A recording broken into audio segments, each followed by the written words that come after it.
तो स्टूडेंट आज की इस वीडियो के माध्यम से हम एक बहुत ही इंपॉर्टेंट डिस्कशन आप लोगों के साथ करने जा रहे हैं। वो है कि आप लोगों को भी पता है कि अप्लाइड मैथमेटिक्स का पेपर है और इस ऐसे में आपको पेपर को कैसे हल करना है। और दूसरा सवाल आता है कि अगर मान लीजिए कि प्रश्न आपको नहीं आ रहे हैं पेपर में, तो उस स्थिति में आपको क्या करना है, कहाँ से अटेम्प्ट करना है, कितनी चीज़ों को हम सॉल्व करेंगे कि हम अच्छे नंबर को गेन कर सकते हैं। सभी बातों के बारे में जानकारी आज के इस वीडियो के माध्यम से आपको होने वाली है। तो वीडियो को लाइक ज़रूर कर दीजिएगा और यदि चैनल पे नए हैं तो चैनल को भी सब्सक्राइब कर दीजिएगा।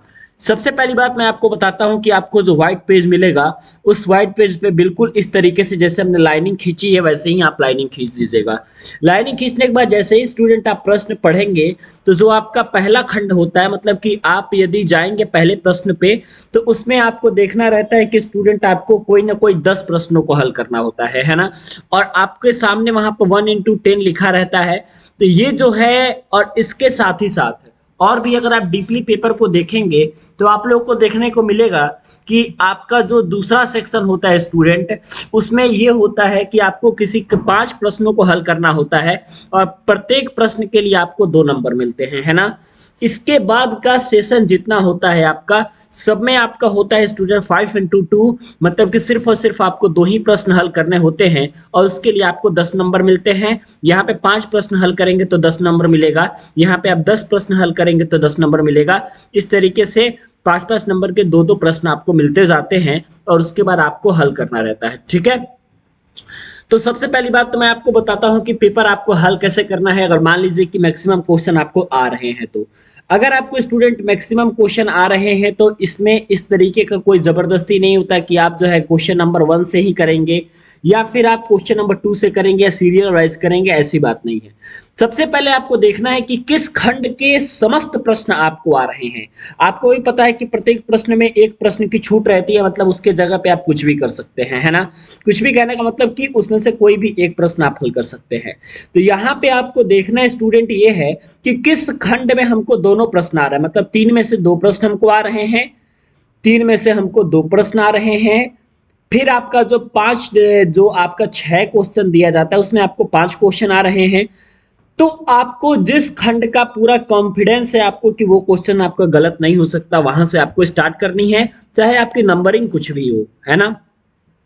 लेकिन अगर आप देखिए कि आपको सारे क्वेश्चंस आ रहे हैं तो आप खंड 1 से स्टार्ट करना शुरू कर दीजिए और इस 15 से 20 मिनट के अंतर्गत आपको खंड 1 के 10 प्रश्नों को हल कर लेना है। ज़्यादा समय नहीं देना है 1 नंबर वाले प्रश्न पे।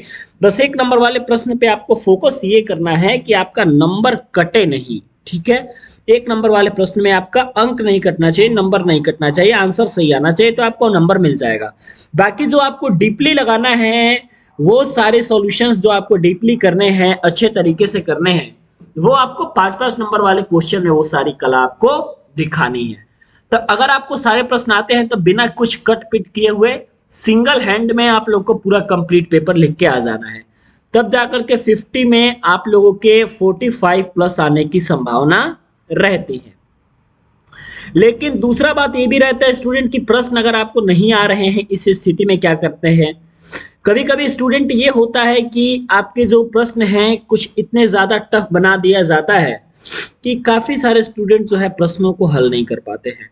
तो अगर आप स्टूडेंट प्रश्नों को हल नहीं कर पा रहे हैं तो उस स्थिति में आपको क्या करना है।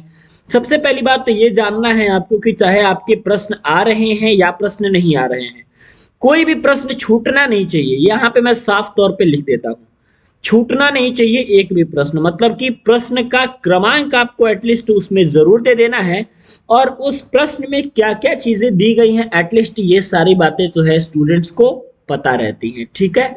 तो गिव एंड टेक करके उतनी सारी चीजों को ऑलरेडी आपको लिख देना है।